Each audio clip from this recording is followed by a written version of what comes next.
people who use TikTok. And I was curious, I talked to a tech investor on the phone this morning. The investors in this could really make some money because the way TikTok is operating right now, they have not fully optimized kind of ad revenue in this puppy. The thing with social media is you need a lot of eyeballs to look at it, right? And so you need a scaled out user base. TikTok has 1.5 billion monthly active users, right? Up from 1 billion just a couple of years ago. The average time of so 100 million daily active users. Okay, out of those daily active users, the average use time is 58 minutes. Like if somebody's staring at your app for 58 minutes, you could sell them a lot of ads. And so not only is there the money there, okay, Oracle's gonna be able to host all this stuff on their cloud, and all the data from their users is gonna go into feeding all sorts of AI large language models. So this is a huge win for Oracle. Can I jump in on this one? I'm excited. It was already being used in the trade negotiations that are ongoing, right? It's already, you know, if you look at the aggressive stance the president took towards Europe and a lot of other places, considering what we've gone through with China, I think this led to a more measured approach to China, and they've already used it as leverage. I don't know if 3 years, 5 years, 10 years from now, we'll look at this as a net win on a global security or a US versus China battle. But I do think if you're an Oracle investor, you're looking at this as a net win. Oh, yeah. Yeah, I think for Oracle to win. Agreed. Jackie. You're still, even if inflation's 2.5 or 2.75, I think it's lower, and I think we'll trend lower. You're still at 4%. Like you're over 100, you know, you're almost 200 basis points or more restrictive, the most restrictive we've been in the cycle. So I think, you know, we got 100 basis points that shouldn't be there in the Fed rate. Maybe you can make the argument now 75 because we just got a 25 basis point cut.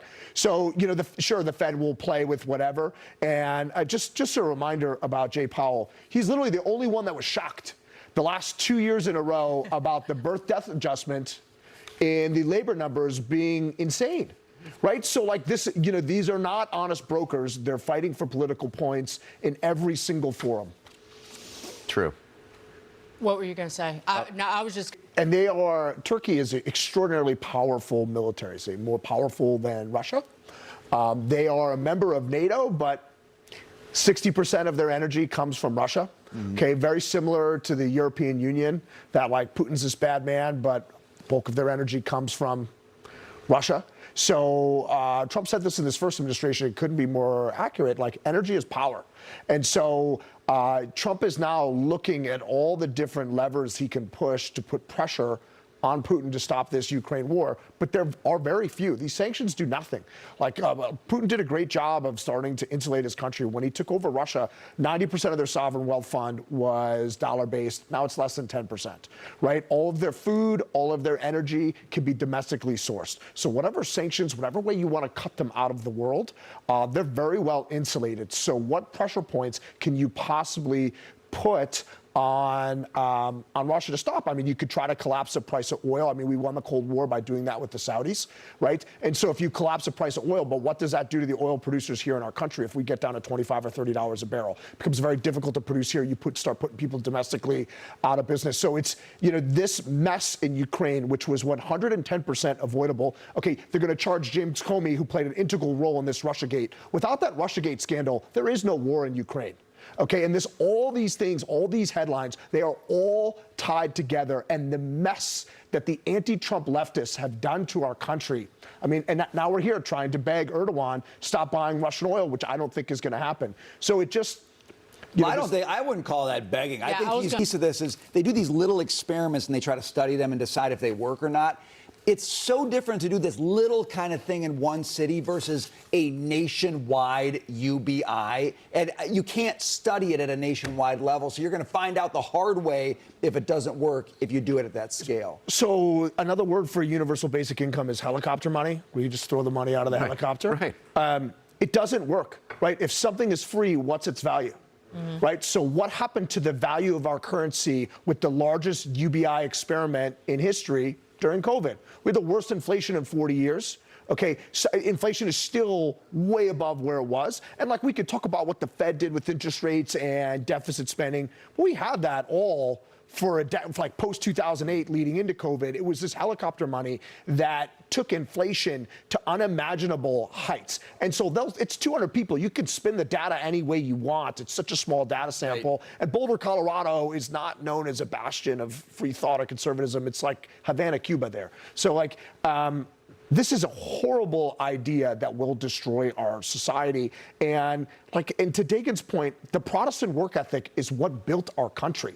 There is dignity in work. It is the Lord's work, right? You are to earn the fruits of your labor, right? This is what our country is built on. It's literally why they left Europe, so they could come over here, build what they want and keep it, right? And raise their families. So this is and the fact that they're still talking about it after the disaster it was during COVID, to me, it's mind-blowing, but not surprising at the same time. Well, it's very consistent with the progressive experiment to make more people dependent on government redistribution. Yeah, look, we need to make more chips in America, period. Full stop. Okay, I am for the U.S. government subsidizing that to a degree.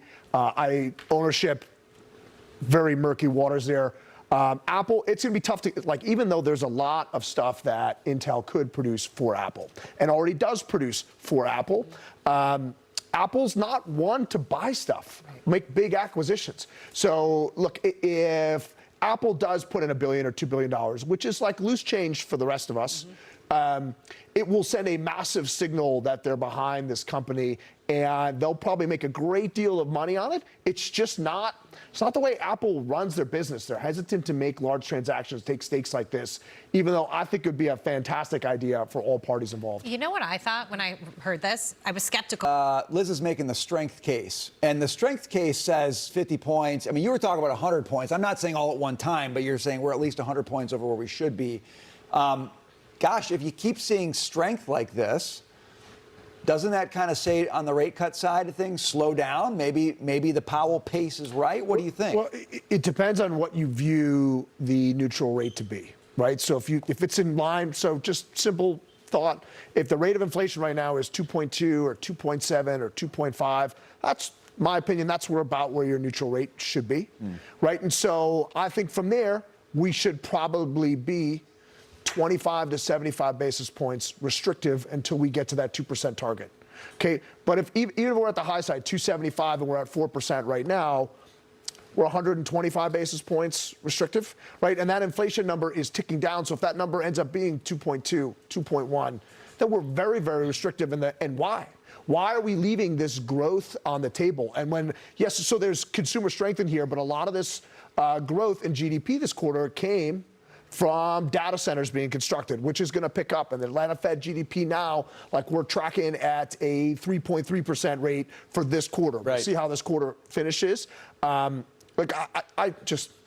Jerome Powell is your barometer for stocks and stock valuations, I would ask you, he's not very good at calling the labor market. He's not very good at calling inflation. Yeah. But somehow he's a stock market valuation guru. Me and Dagan are very, very different opinions here. Well, I think you'd both agree he's no good at predicting where stocks are going to go, but I'm going to throw the word out there. I'm going to throw the word out, bubblicious, as kind of the tee up in terms of responding to where Mike, you like this stock, undervalued enough to want to buy it? A CEO came over from Chipotle. He's a smart guy, good operator, but this is a tough nut, tough nut to crack. You really got to turn this company around and get people rejuvenized. And I don't drink Starbucks coffee. It's more kind of craft coffee, kind of the way that we went from Budweiser to all these craft IPAs and craft beers. I think that's probably eating into I'd much rather go to a local coffee store as someone who's highly addicted to coffee than walk into a Starbucks. And I can't be the only one. Is that a New York thing or is that an America thing? To go up. So it's actually damaging human health in California because they've tried to phase out fossil fuels. Yeah, so my dad lived in California for a long time, and he used to say, the crazy people in this country just keep moving west. And it just stops in California because they'll fall in the ocean if they keep going any further. And there couldn't be a truer statement in the world. And these politicians, they don't govern for results. They don't say, hey, what's worked really well in the past, and let's try to make it work really well here. In California, it's I need to govern for a narrative. I need there to be anything shoplifted under $1,000. We don't need to arrest you for that. We don't need cash bail. Okay, we don't need to arrest criminals. We want this green utopia. And like what happens with that is you go from 2%. So you start at 13% of the U.S. oil production in the U.S. Now we're down to 2%. Okay, it's still close to between 5 and 10% of their overall revenue for California comes from the energy industry. It is an unbelievable state. It is one of the most, if they not most beautiful state in the union. You have technology, you have Hollywood, you have amazing natural resources. Yet somehow these lefties have found a way to almost completely ruin it. And gas is expensive there because of all the regulations, all the rules about the blends. You're talking about the oil. Any sense from your end that this might actually resolve in a favorable way if we can get something done with China?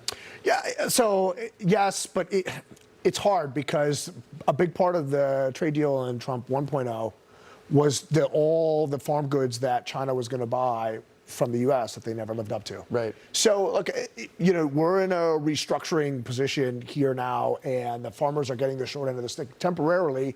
We'll see how that plays out over long term. Yeah. But if past performance is any indication of future results and China buying this stuff, it doesn't look good. Well, if past performance is an indication, it looks like a bailout. Yeah. All right, coming up, it's been 1 year since Hurricane Helene